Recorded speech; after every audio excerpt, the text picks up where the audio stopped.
Ouais. Merci Dimitri. Voilà, on attendait l'artiste et puis on va pouvoir commencer. Bonjour à tous. Merci déjà d'être là. Je suis ravie que le Salon Rocalia me permette aujourd'hui de vous présenter le point de vue d'une terrienne. C'est la première fois que je participe au Salon Rocalia. Rocalia, Paysalia, vous allez voir que quand même, j'espère que le sujet aura toute sa place. Et dans le salon, on a beaucoup parlé de business. Alors moi, je vais essayer de vous vendre du vide.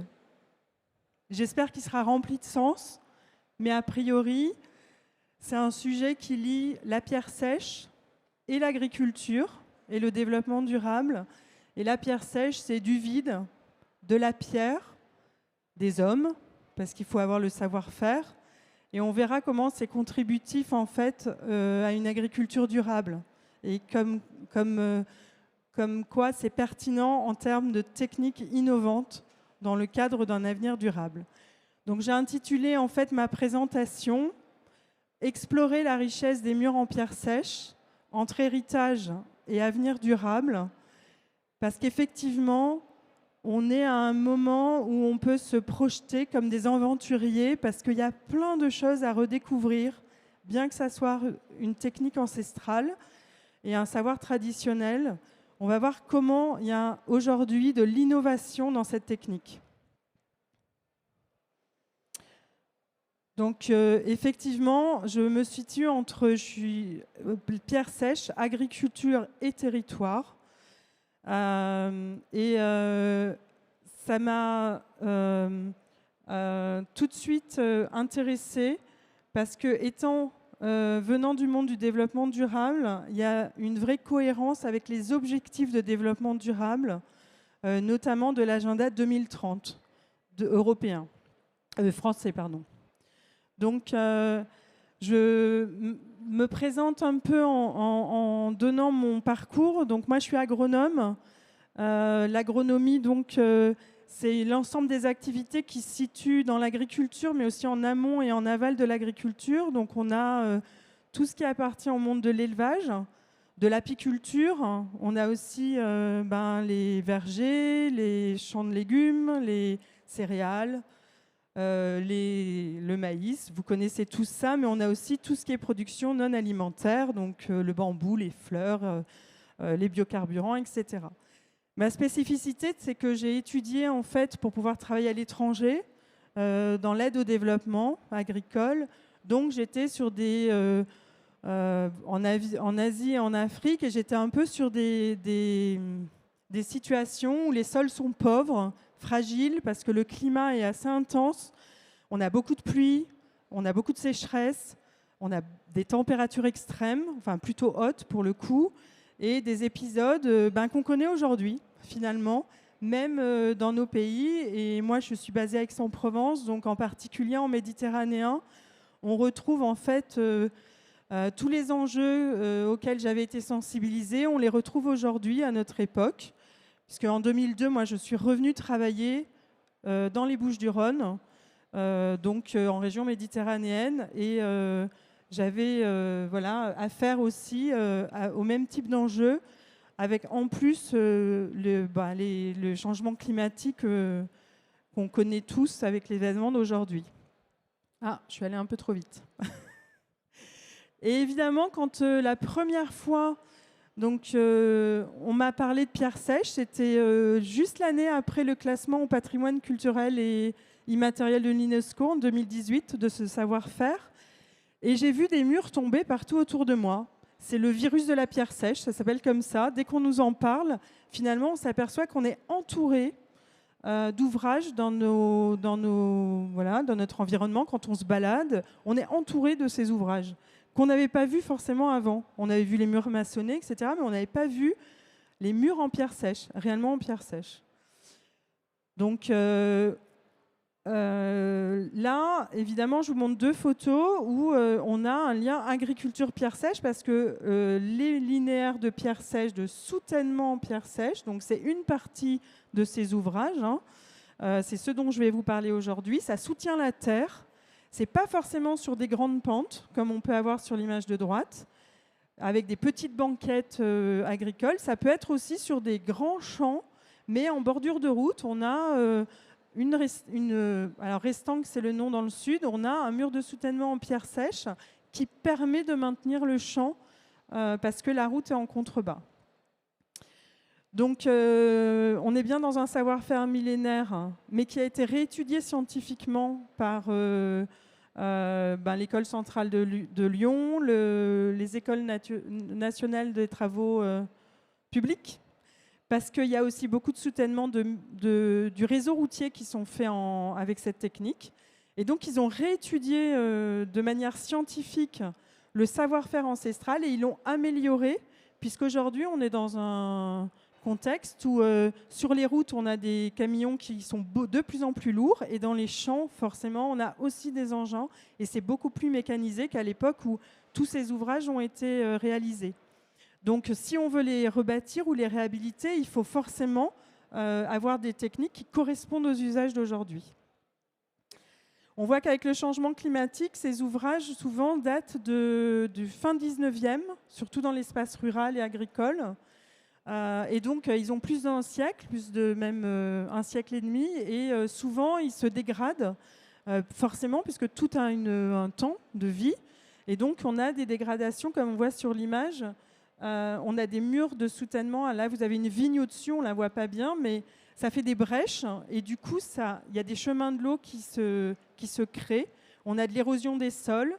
On a de l'engorgement des réseaux d'assainissement parce que forcément, en bas des routes, vous avez des réseaux d'assainissement. Et on n'a pas forcément la connaissance de comment on va réparer en fait, ce mur. Souvent, on voit des réparations avec du béton banché. Et en fait, c'est une sorte de réparation. Mais on va voir pourquoi en fait, la pierre sèche reste pertinente pour réparer, contrairement au béton banché. Là, je vous ai mis un petit schéma fait par un murailler qui montre que le mur ancien, en fait, souvent, il était fait avec des pierres de parement et un drain derrière, alors qu'aujourd'hui, avec la technique de la réétudier, en fait, on fait un corps d'assemblage, on a les abacs ont été recalculés, on ne surconsomme pas de la pierre, on n'en sous-consomme pas non plus. On a des vraies techniques qui permettent à la fois d'avoir le mur de parement, mais aussi un corps d'assemblage. Donc ils sont pyramidaux et il y a un drain évidemment derrière. Et donc une dernière image d'un mur réhabilité dans une exploitation agricole que vous voyez en bas.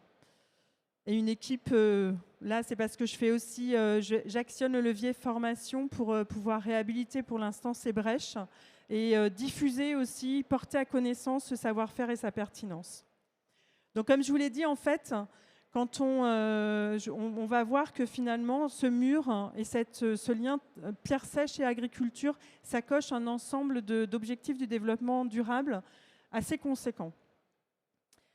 Donc l'héritage, alors voilà, on l'a toujours. C'est des exploitations agricoles qui sont toujours en activité, qui vivent du fruit de leur travail. Donc ils produisent de l'huile d'olive. Donc on a des oliviers sur la partie haute, on a des murs en pierre sèche. Et on a une vigne en contrebas, qu'on ne voit pas bien parce que c'est une photo qui est prise en hiver, donc on n'a pas le feuillage. Et on a ce fameux petit mur de bord de route qui est fait en pierre sèche. Là, il a été réhabilité. C'est le conseil départemental des Bouches-du-Rhône qui avait financé cette réhabilitation. Là, c'est un endroit où il y a plus de relief et où c'est un territoire Cassis qui a mis sur son rond-point en entrée de commune la phrase « la pierre, la vigne, la mer ». Parce que finalement, c'est un bassin, je ne sais pas si vous connaissez Cassis, mais c'est un bassin qui donne sur la mer, très touristique, avec comme produit phare du vin, des grands domaines, des petits domaines viticoles, mais des grands noms du vin, et avec de l'agriculture biologique. On le verra un peu plus tard, parce que je vous en parlerai, mais on a en lisière là, de forêt, je ne sais pas si vous l'imaginez, on a un bancao, une restanque, un mur de soutènement. Parce qu'en fait, à un moment donné, on a cultivé très haut sur les pentes quand on manquait de terre. Et aujourd'hui, évidemment, avec la mécanisation, etc., on a plutôt tendance à avoir cultivé les terres plus fertiles, planes, en fond de vallée. Et puis finalement, aujourd'hui, vous savez qu'on perd un département tous les 10 ans en terres agricoles, on a aussi tendance à remonter vers, vers les reliefs. Donc ces systèmes, peut-être qu'un jour, pour installer de nouveau de la production alimentaire, on va en avoir besoin. Pour l'instant, ils sont sous couvert forestier. Alors, je ne sais pas si on a le temps de faire un petit jeu, mais comme il y a peut-être des entreprises du paysage, vous connaissez les besoins des cultures. Est-ce que vous pouvez me dire de quoi ont besoin les plantes? Il n'y a personne du paysage Pardon? De l'eau. C'est ça que vous avez dit? Alors, elle arrive juste après, mais il y a d'abord le sol. Bon, elle est là, allez. L'eau. Et la dernière chose, pour qu'elle pousse. Oui. Et la température, ça va avec. C'est un combo. Il lui faut de la chaleur et de la lumière. Bon. Et alors maintenant, les terrasses agricoles, elles apportent quoi? Petite devinette. En réponse aux besoins des plantes, elles vont apporter tout ça, c'est-à-dire qu'elles vont être une manière, donc vous savez, les paysans, ils prenaient la pierre, ils la mettaient de côté pour créer du sol, donc ils avaient besoin de sol pour cultiver, pour leurs plantes. Et en fait, le fait de faire des murs, ça leur permettait d'avoir à la fois des surfaces planes pour éviter l'érosion du sol et conserver la fertilité de leur sol et faciliter le travail. Donc, ils ne cassaient pas leurs outils puisqu'ils avaient enlevé les pierres dans la surface. Et la surface était plutôt plane parce que cultiver sur les pentes, ça se fait aussi avec les engins aujourd'hui, mais à l'époque, c'était plus facile de cultiver à plat. Ensuite, évidemment, par rapport à... Oh, pardon. Juste une question de Parisien, mais à force de planter, je sais pas, sur des terrasses comme ça, est-ce que la terre, elle s'appauvrit pas au bout d'un moment? Ou est-ce qu'on est obligé de l'enrichir? Alors justement, si tu conserves, alors on va le voir après, hein, je vais rester 3 heures, je pense. Finalement, je suis bien. En fait, là, après, c'est toute la science agronomique et aujourd'hui, les sols vivants, la conservation du sol, l'apport de compost, etc., qui fait la fertilité. Mais une des premières causes de perte de fertilité, c'est l'érosion. Si ta pluie emmène la terre, elle l'emmène, surtout que en termes de fertilité, l'horizon superficielle est celui qui comporte le plus de...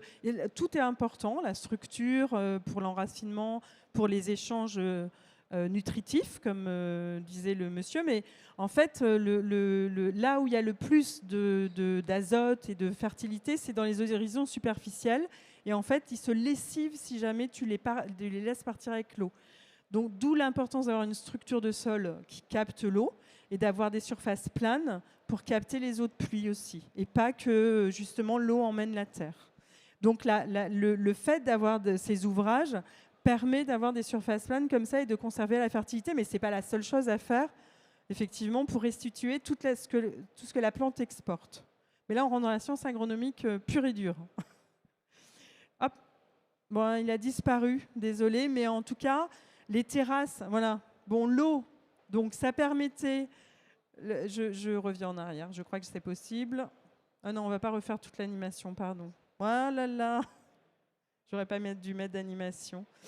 En fait, donc l'eau, les terrasses et les soutènements en pierre sèche, c'est des ouvrages drainants. C'est pour ça que je vous disais que j'allais vous vendre du vide, parce que ce qui est important dans ce fameux mur de soutènement en pierre sèche, c'est finalement les espaces interstitiels entre la pierre et la pierre. Donc, c'est là, en fait, ça va optimiser la gestion des eaux puisque les eaux pluviales vont permettre de produire, mais en même temps, l'ouvrage est drainant. Donc, l'eau ne va pas être conservée en excès dans la parcelle de terre. Ça va drainer et ça va s'échapper. Ça sert aussi au fait que ça résiste mieux, puisque si on pousse et que l'eau ne s'échappe pas, on conserve la pression et plus il pleut, plus le mur risque de basculer. Et le côté drainant fait que en fait, la pression diminue. Dès que l'eau s'échappe, et elle peut s'échapper parce qu'il y a des espaces interstitiels, la pression diminue. C'est pour ça aussi que ces ouvrages ont duré si longtemps. Et après, sur la chaleur et sur l'exposition, en fait, vous voyez bien, là, on n'est pas loin des vignobles des côtes rôties. En fait, ça servait aussi à produire en orientant et en optimisant l'exposition et la chaleur par rapport à où se trouvait le soleil. Donc, on pouvait cultiver sur des pentes en mettant des plantes qui allaient bénéficier au maximum de la luminosité, etc. Et de plus, on a aussi l'effet inertie thermique de la pierre. Donc, dans des temps très très anciens, du côté de Paris, on construisait des murs pour cultiver sur les murs. Parce que comme ça, on faisait de l'arboriculture notamment, des vergers. C'était des cultures en espalier, mais il y a des images dans les archives qui montrent des séries de murs comme ça dans les campagnes, et on mettait dessus, mais assez haut, et on mettait de la culture en espalier, on avait de la production fruitière. Bon, ça se fait plus trop maintenant, hein, ça fait trop de boulot, mais en tout cas, voilà, l'inertie des murs, en fait, peut aussi jouer sur la production. L'inertie thermique, puisque ça emmagasine de la chaleur le jour et ça restitue de la chaleur la nuit. On verra comment c'est important par rapport au changement climatique aussi, mais qu'il faut revalider tout ça. Donc l'héritage en agriculture, c'est la création et la préservation des sols, faciliter le travail, optimiser l'exposition et gérer les eaux pluviales. On a quand même dans le monde 80% de la nourriture qui est produite à partir des eaux pluviales. L'irrigation, c'est petit comme pourcentage. Et ça a aidé à valoriser une ressource locale disponible pour les exploitations agricoles. Par contre, effectivement, par rapport à la mécanisation à l'époque, c'était des moins. Donc la mécanisation, c'était compliqué parce que les bandes étaient parfois plus petites, surtout sur les reliefs. Donc la taille des parcelles. La sécurité aussi, et les agriculteurs qui travaillent aujourd'hui quand même encore sur des terrasses dans les Alpes-Maritimes et tout, il y a un problème de travail en hauteur quand même. Hein. On peut se casser la figure quand même d'une terrasse à l'autre. J'en ai fait l'expérience il y a un mois. Et donc le travail en sécurité, évidemment le temps de mise en œuvre au démarrage de ces ouvrages et un peu l'intervention pour leur maintenance. Mais finalement, ça demande presque moins d'entretien que ce qu'on appelle les talus. Parce que là, il faut passer les pareuses, il faut quand même les maintenir sans qu'il y ait trop de végétation dessus. Donc c'est aussi du temps humain de travail pour maintenir les talus, pour les mêmes effets. Après, les services écosystémiques, c'est ce que ça rend comme service, sans le vouloir, mais par rapport au territoire notamment. Et alors là, sur les 3 piliers du développement durable, on s'aperçoit que c'est des infrastructures favorables à la biodiversité à 2 titres. Hein, c'est bas carbone, mais c'est aussi des abris et des refuges, des habitats. C'est aussi des corridors écologiques, puisque c'est des linéaires. Donc les petites bestioles se déplacent à l'abri de leurs prédateurs. Ça permet d'avoir de la résilience alimentaire sur les territoires, puisque par rapport au changement climatique, c'est assez bien fait. Ça gère les problèmes d'eau, parce qu'en fait, les systèmes, dans leur intégralité, fonctionnent comme des éponges, puisqu'elles cassent le ruissellement des eaux pluviales, et donc elles permettent une meilleure infiltration et de recharger les aquifères du côté des nappes profondes. Ça crée de l'emploi, parce qu'on a une filière muraillée, il y en a qui s'en échappent en devenant artistes, mais on a des muraillers qui font des ouvrages et qui réparent les ouvrages. C'est un savoir-faire bas carbone, puisqu'il y a 70% de réemploi, il n'y a pas de déchets, toute la pierre est utilisée, toute la pierre est recyclée, on répare avec ce qu'on a sur place, on en importe 30% en plus.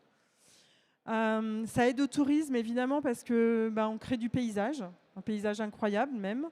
Donc l'économie touristique, à la fois à travers les produits locaux, le fait qu'il y ait des produits locaux et qu'il y ait du paysage, ça booste l'économie touristique.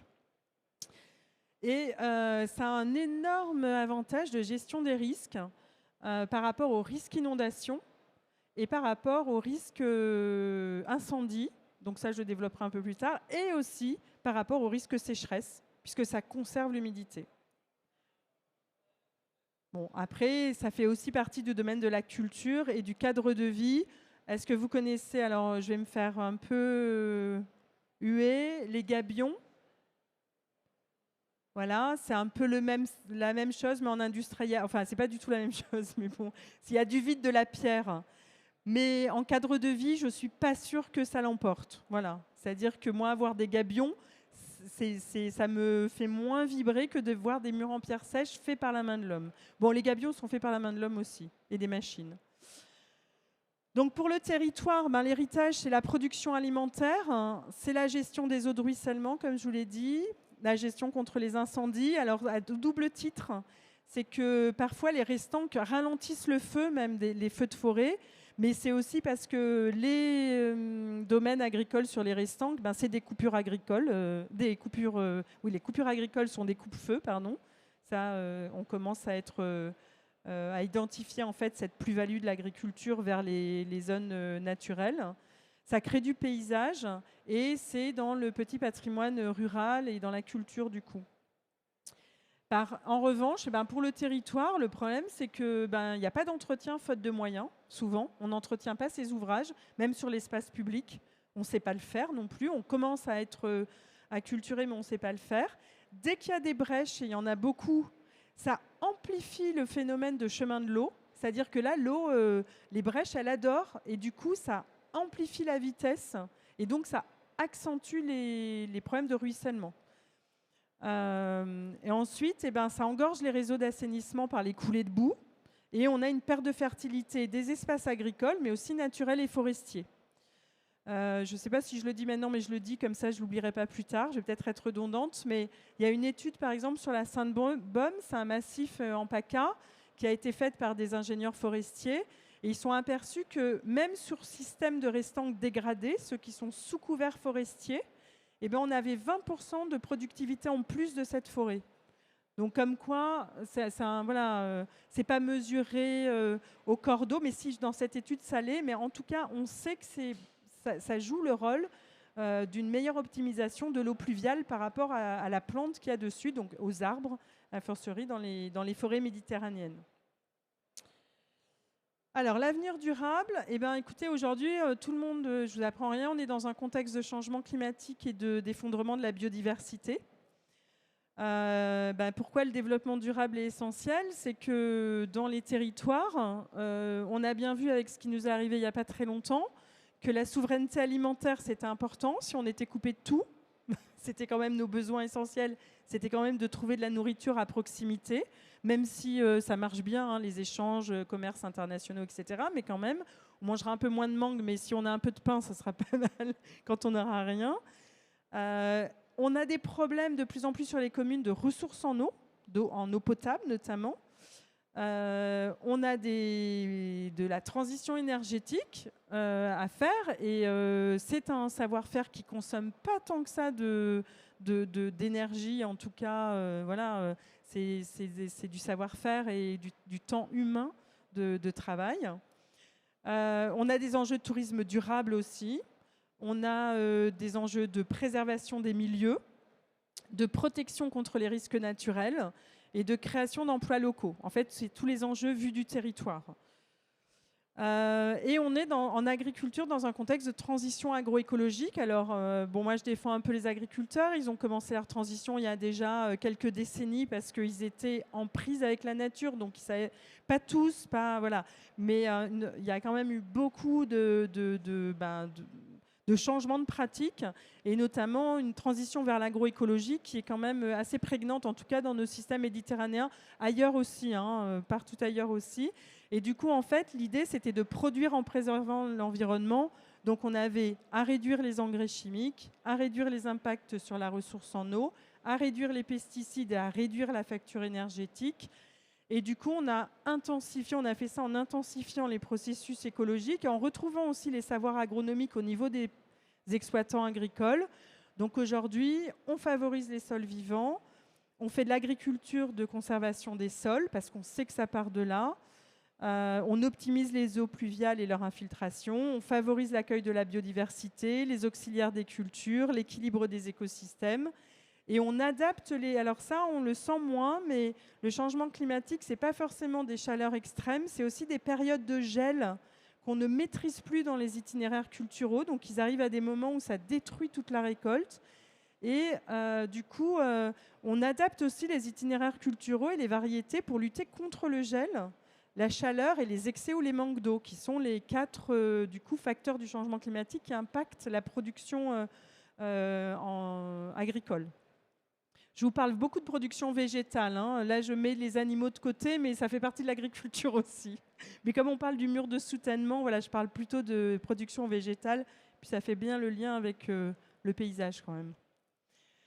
Alors pourquoi exploration et pourquoi je vous ai parlé d'aventure? C'est que, en fait, on est quand même à un croisement en ce moment d'instabilité, un croisement de plein de choses, d'un avenir voilà, qu'il faut inventer, recréer. Donc on est un peu comme les explorateurs parfois du début du siècle, parce que devant nous, on ne sait pas ce qui va se passer avec tout ça. C'est un peu angoissant d'ailleurs, donc il faut aller vers de nouvelles choses, aller découvrir des choses plutôt voilà, où on va s'en sortir. La nature s'en sortira toujours, hein. C'est nous le problème. Nous, on n'est pas sûr de s'en sortir, mais a priori, la nature est résiliente. Donc, on va essayer quand même d'avoir un avenir. Et donc, on sait qu'aujourd'hui, du local au global, de toute façon, il faut qu'on fasse de la transition énergétique assez rapidement et écologique. Et ça rend incontournable les approches systémiques. Mais dans tous les sens, on est dans les 3 dimensions, c'est assez impressionnant. On est dans une époque assez complexe.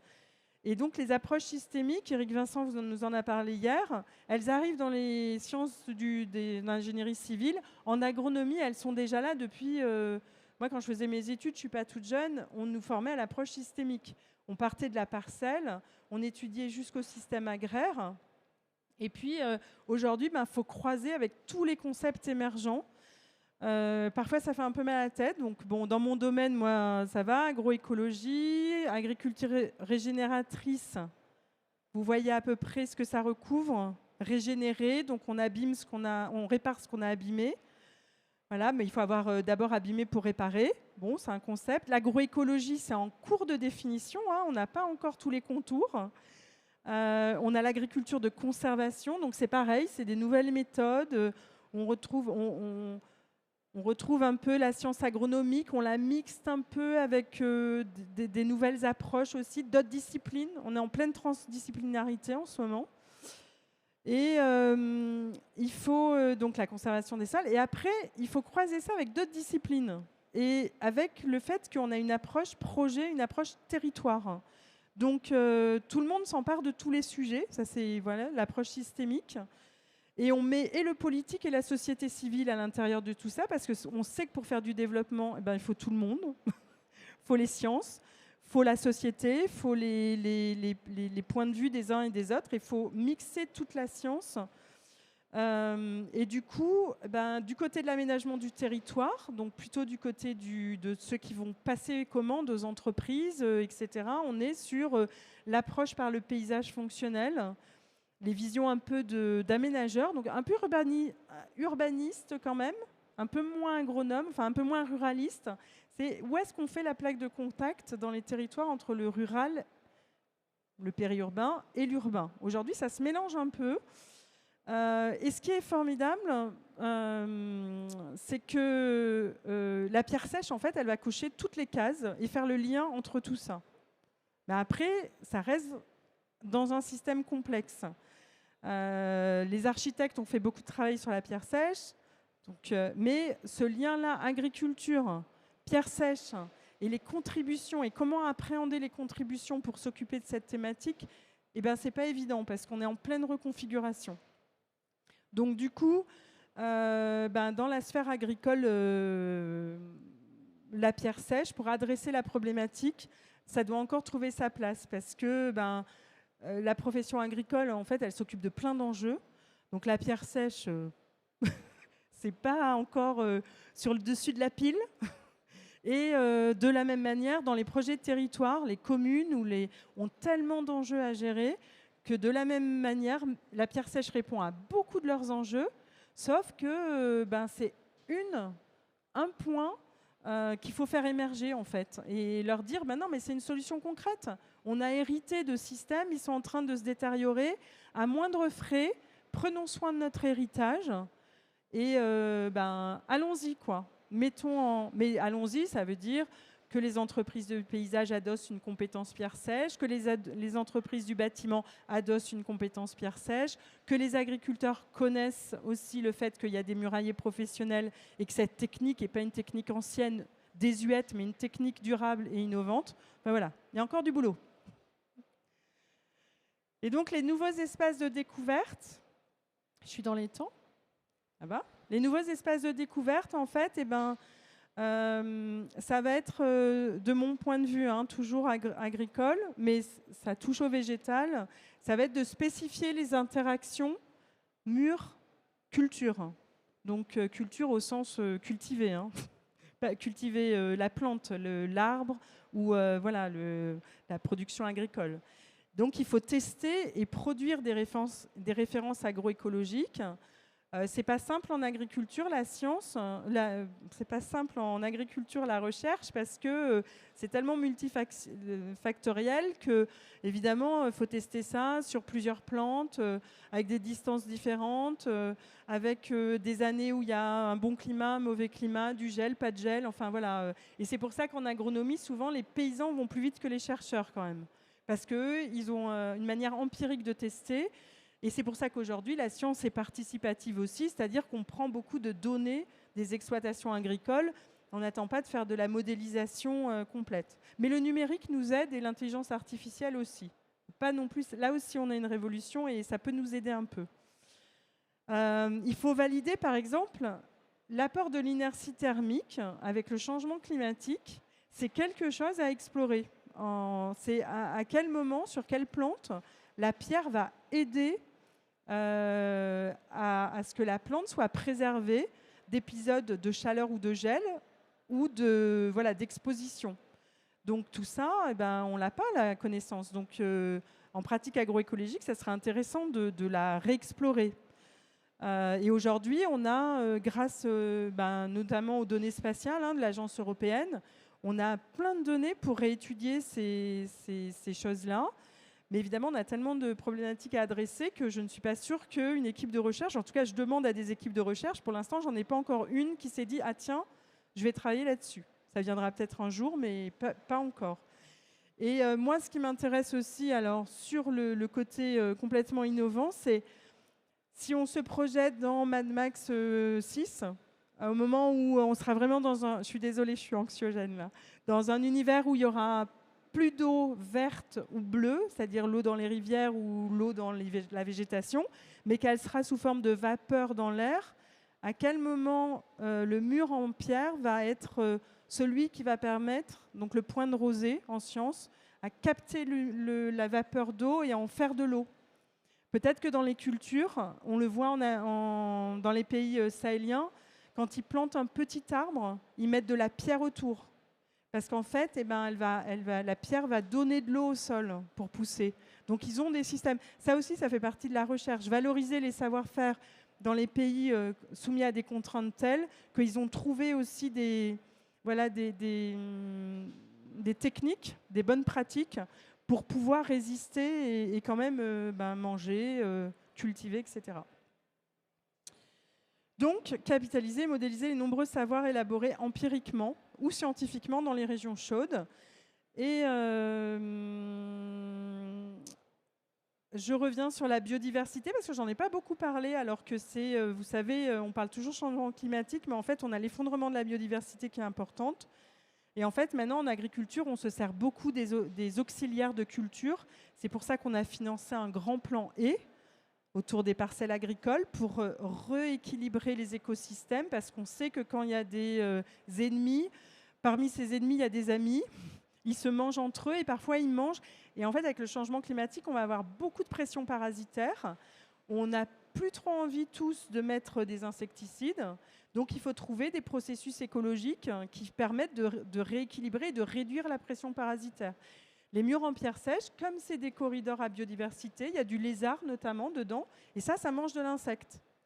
Donc pareil, revalider, c'est qu'est-ce qu'ils vont manger, sur quelle culture ça va être utile, quel type de lézard, dans quelle région, avec quel type de pierre. Bon, voilà, on multiplie tout ça, tous ces espaces d'exploration. Référencement de la parcelle au moment de la mise en culture. Et ensuite, évidemment, il nous faut des références quand on dit pour conseiller les entreprises, les jeunes qui s'installent. Alors, on ne peut pas toujours, on n'a pas de recette miracle, mais c'est vrai que qu'est-ce qu'on aménage, comment on aménage sa parcelle, comment on place son mur en pierre sèche. pour faire de l'hydrologie régénérative, par exemple, parce que c'est quand même le mur en pierre sèche à la base. C'est bien la gestion de l'hydraulique, le mur en pierre sèche. Donc, par rapport aux cultures, à ce qu'on prévoit comme climat dans 5 ans, aux espèces qu'on plante, etc., comment on aménage, donc dès l'installation, quand on ne s'installe pas sur des systèmes anciens. Un petit quiz. Je vous donne la parole. J'ai mis que des acronymes. C'est fait exprès. C'est pas pour vous perdre. Est-ce que vous pouvez passer le micro? Si vous en reconnaissez un et que vous savez le développer, vous répondez. Ah, il y a un monsieur là-bas.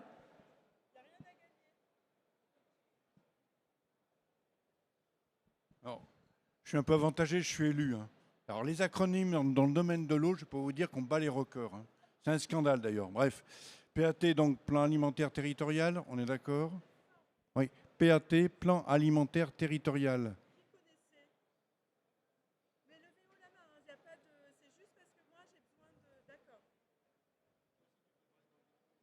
Pardon, je parle dans le micro. Merci. Donc, levez la main. Quand vous connaissez, c'est pas du tout il n'y a rien à gagner, mais moi, c'est intéressant de le savoir. GEMAPI, je ne connais pas tous, j'en connais pas mal. GEMAPI, c'est gestion, c'est l'organe qui va gérer un petit peu tout ce qui est enjeu, espace et zones humides. Gestion des milieux aquatiques, je ne me rappelle plus des pays, enfin voilà. Oui. Et MAEC, mesures agri-environnementales et climatiques. Attendez. Pardon. Qui connaissait la GEMAPI? Yes. Les PAPI aussi, du coup. Périmètre d'action, plan d'action contre les inondations, en fait. C'est de la GEMAPI. Allez-y, MAEC. Qui connaissait les MAEC, mesures agri-environnementales et climatiques, qui sont les nouvelles contrats d'agriculture durable. C'était le... HVE, haute valeur environnementale. Qui connaissait le label HVE? Aucun consommateur? Vous, c'est juste parce que vous êtes technicien, mais les consommateurs ne connaissent pas forcément. Dans les supermarchés, HVE? Merci. Je crois que je vais laisser mon micro maintenant. Non, mais pourquoi? Vous avez fini ou Non, mais allez-y. De toute façon, PSE, c'est un programme, à mon avis, qu'on peut proposer au monde agricole pour des services environnementaux. C'est ça? Bravo. Bon. Qui connaissait les paiements pour services environnementaux? C'est normal, c'est tout nouveau. Ils viennent juste d'accepter, les agriculteurs, de s'y mettre. Ils refusaient d'être payés avant pour ça, parce que ce n'était pas leur vocation quand même. C'est pas qu'ils ne faisaient pas de paiement de services environnementaux, c'est qu'ils refusaient d'être payés parce que c'était une aménité positive. Dans certains cas de figure, ils ne font pas tous du service environnemental. Très bien. Puis après, je crois que je vais donner ma langue au chat. Allez, ça marche. Est-ce que quelqu'un d'autre peut compléter?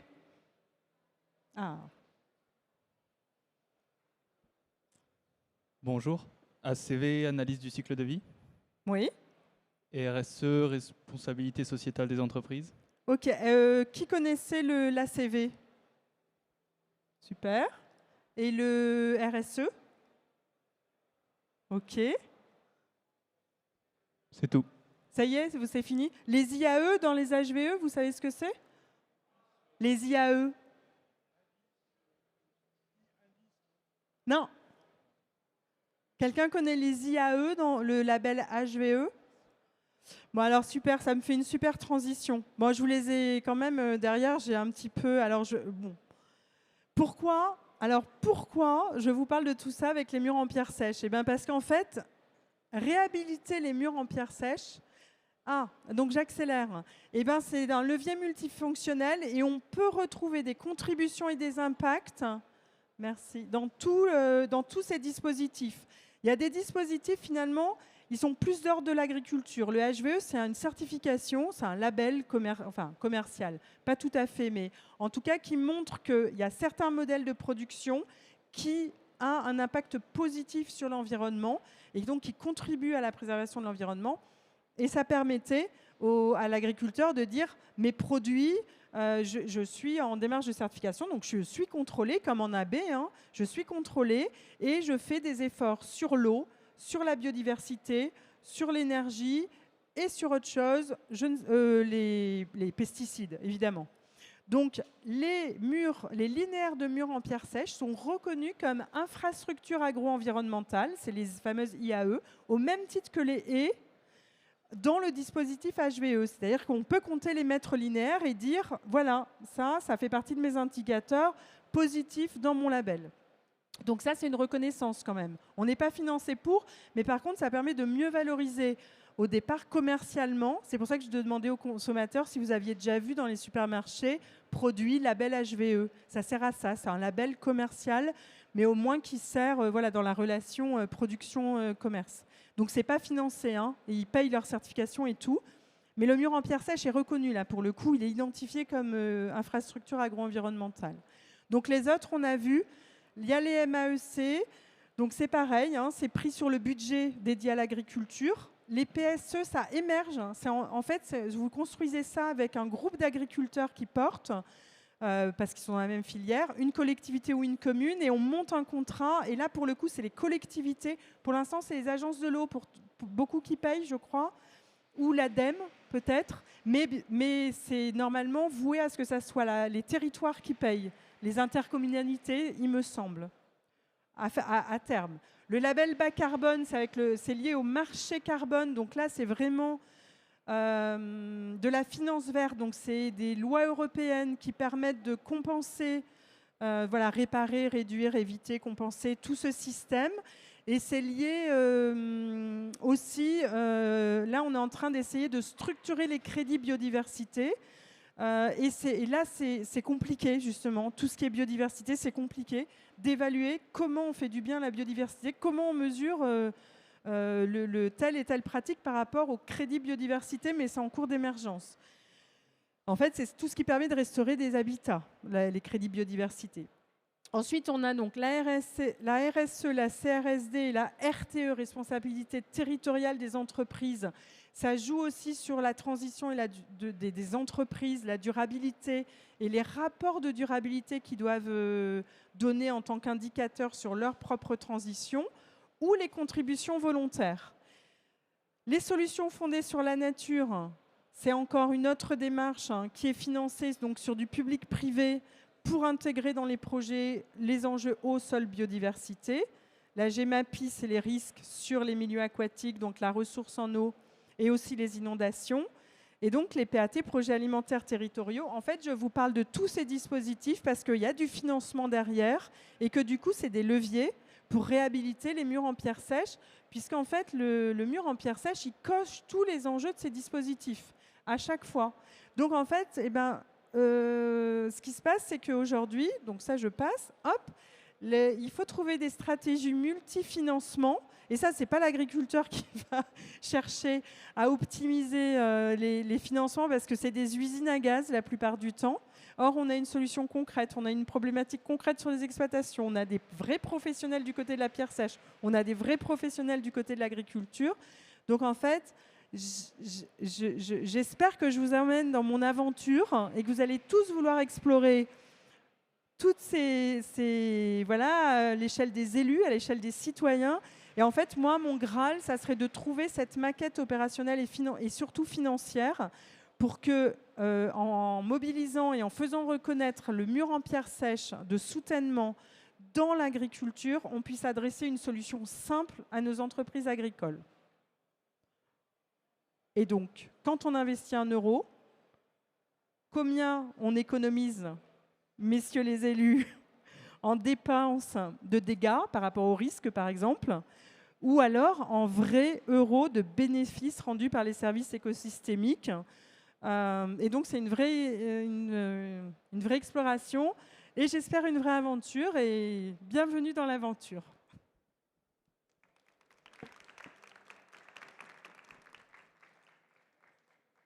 Si vous avez des questions auxquelles peut-être je ne pourrai pas répondre parce que vous avez compris que je suis en pleine exploration, ben, je veux bien y répondre. Des précisions, des choses pas claires. Ouais, moi j'avais une petite question. On voit souvent des murettes de pierre sèche pour protéger des ouvrages aussi, soit en soutènement de route, soit justement en restant que pour tenir la terre en surplomb. Le problème, c'est que si on veut aujourd'hui refaire en l'état, etc., il faut être sûr, entre guillemets, d'avoir des artisans qui soient qualifiés et il faut que ce soit certifié. Du coup, ma question, c'est celle-ci. Est-ce qu'il y a une forme de certification par rapport à des artisans qui peut aussi convaincre les maîtrises d'ouvrage de se tourner vers ces techniques-là, alors même qu'on a besoin aussi de pouvoir convaincre sur la durabilité technique de ces ouvrages? Bien sûr. Oui. Alors, donc là, sur ce salon, moi, je suis au titre d'adhérente à la Fédération française des professionnels de la pierre sèche. Sur le site internet de la fédération, vous avez toute la documentation et notamment, vous avez une fiche pratique qui est une fiche commande publique. C'est-à-dire qu'en 2012, les règles professionnelles ont été écrites. Après, on a la 8e thèse d'État sur la technique des murs en pierre sèche. Donc, ils ont fait des modélisations, ils ont écrit des règles professionnelles. Aujourd'hui, il y a des DCE. Alors, ce n'est pas du tout mon domaine, mais j'espère que je ne me trompe pas, des DCE ou des DCU. Tout ce qu'on peut mettre dans les cahiers des charges de la commande publique peut l'être. Donc, il y a des commandes publiques qui sont passées. Et les assurances assurent. Alors, les murailliers, ils disent qu'ils payent un peu pour ceux qui ont des défauts, parce qu'eux, ils construisent pour 100 ans. Les autres entreprises du bâtiment, elles se servent beaucoup des assurances parce que souvent, voilà, il y a des problématiques. Sur les murs en pierre sèche, il y en a moins parce qu'en fait, quand on applique les règles de l'art, il n'y a pas trop de défaillances, quoi. Mais il y a des bureaux d'études spécialisés qui font des études en amont et des études en aval quand le chantier est livré. Et on a le bureau d'études Géolith, qui est du côté de Lyon d'ailleurs, où il y a un spécialiste de la pierre sèche. Et en fait, donc oui, maintenant, aujourd'hui, il y a de la commande publique. Et alors, par rapport aux qualifications, que ce soit du côté des murailliers, il y a de plus en plus de centres de formation qui en fait délivrent des CQP1, CQP2, CQP3. Donc vous pouvez mettre dans le cahier des charges de la commande ce que vous voulez comme qualification par rapport aux murailliers ou pas, parce que c'est pas gage non plus. Voilà, c'est pas le diplôme qui est gage de. Il faut mieux avoir aussi un maître d'œuvre et puis connaître un murailler reconnu par la profession. C'est aussi le rôle de la FFPPS, je pense, dans un sens. Et vous avez également des formations prescripteurs. Donc ça, c'est en 2 jours. Donc les formations praticiens de découverte pour apporter à connaissance. Là, on n'est pas formé à la pierre sèche, mais on est formé à savoir que ça a été revalidé et à comprendre comment ça tient finalement. Mais ensuite, vous avez des formations prescripteurs. Donc ça, elles sont destinées à des architectes, à des paysagistes concepteurs, à des élus. Pour en fait, pareil, accéder à comment identifier les bons acteurs.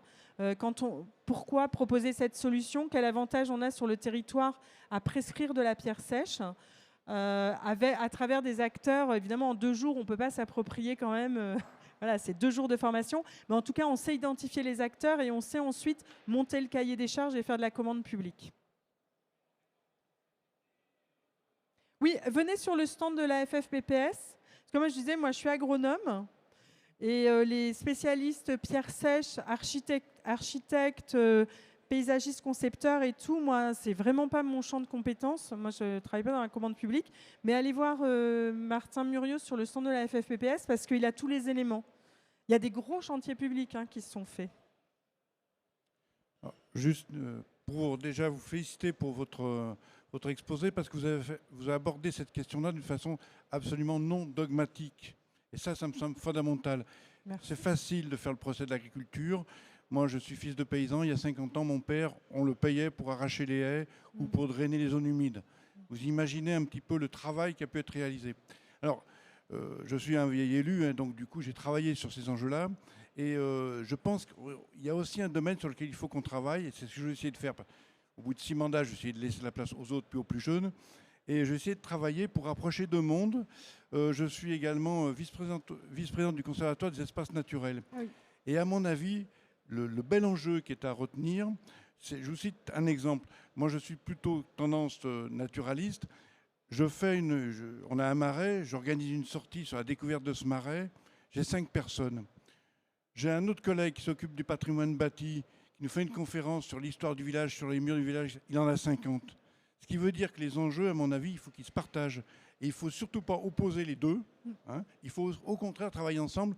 Et à mon avis, ce qu'il faut vraiment qu'on travaille, et vous l'avez abordé un petit peu, c'est la richesse de ces murs en termes de biodiversité, notamment par rapport aux pierres sèches. Vous l'avez dit, il y a un très très bon document, je suis venu d'ailleurs un petit peu pour ça. Bon, je suis à 20 km d'ici. Hein. Ils ont sorti un document, favoriser et connaître la biodiversité des murs. Tout à fait, c'est génial. C'est une vraie mine. Hein. Je l'ai lu. Bon, et donc, Évidemment. effectivement, il faut être optimiste. Alors, c'est sûr que le monde agricole, le pauvre, ils ont quand même de grosses difficultés. Vous n'avez pas fait le procès parce qu'il y en a, dès qu'on parle de HVO, ça y est, ils disent c'est un scandale, etc. Il ne faut pas rentrer dans ces débats-là. Je crois que toutes les bonnes volontés, elles sont à prendre. Et il faut surtout qu'on essaye, je pense, de bien rapprocher les enjeux naturalistes. On a, au travers des conservatoires des espaces naturels, des scientifiques, des gens qui ne sont pas des militants. Les militants, ils ont leur rôle, mais il ne faut pas qu'ils soient dans ce domaine-là. Par contre, il faut travailler tous ensemble, parce que je peux vous dire simplement, effectivement, qu'en tant qu'élu, vous avez tellement d'autres chats à vous fouetter que c'est énorme. Et puis je dirais, je conclurai là-dessus, ces murs, on pense un peu le temps que nos anciens, le boulot que ça a pu leur faire, l'énergie que ça a pu représenter pour bâtir ces murs. Tout à fait. Et dire d'oublier tout ça, je pense qu'il y a un bel enjeu. Et merci encore pour votre exposé. Merci beaucoup.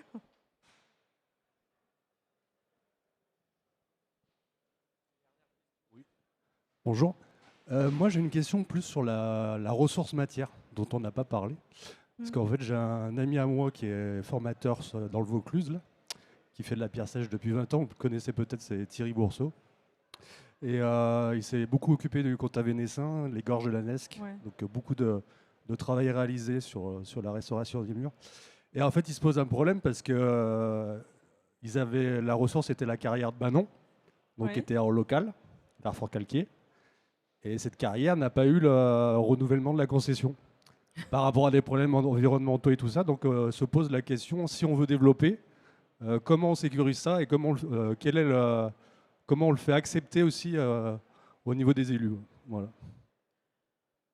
Alors, est-ce que c'est une problématique que vous prenez en compte dans vos perspectives? La FFPPS, oui, puisqu'elle fait justement des... On a, à chaque fois qu'on fait une...